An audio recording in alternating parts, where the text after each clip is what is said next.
അസ്സലാമു അലൈക്കും വറഹ്മത്തുള്ളാഹി വബറകത്തു. ബിരിയാണി കഴിഞ്ഞു. ഇനി അടുത്തത്.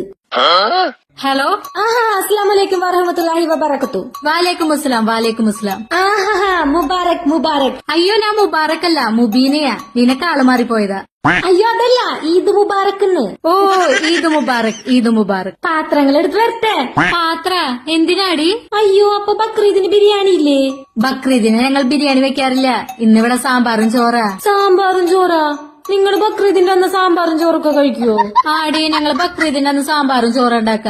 ബക്രീദിന്റെ പിറ്റേ ദിവസമാണ് ബിരിയാണി ഉണ്ടാക്ക. ഓഹോ അതെയോ. എന്നാ ഞാൻ നാളെ പാത്രം കൊണ്ടുവരാം.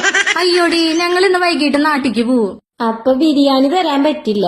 അതെ അതെ, പക്ഷെ അടുത്ത റംസാൻ എന്തായാലും ബിരിയാണി തരാട്ടാ. ഓക്കെ. ഇതന്നെയല്ലേ അവിടെ കഴിഞ്ഞ ബക്രീദിനും പറഞ്ഞത്. അവനെ വിളിച്ചോക്കാം. ഹലോ. അസ്സലാമു അലൈക്കും വറഹ്മത്തുള്ളാഹി വബറകത്തു. എന്താടി ഹിന്ദിയിലൊക്കെ സംസാരിക്കുന്നത്? ഹിന്ദി അല്ല, അറബിയാ. ഞാൻ വിഷയതാ. അതൊക്കെ എന്തിനാടി എന്നോട് പറയുന്നത്? ബക്രീദല്ലേ, ബിരിയാണി താ.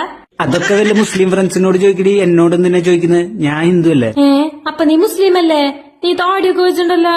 ഇതൊക്കെ നിനക്ക് താടിയായി തോന്നിയ? എടി, ഇതൊരു തോർത്തെടുത്ത് തുടച്ചാ പോവാന്നുള്ളൂ.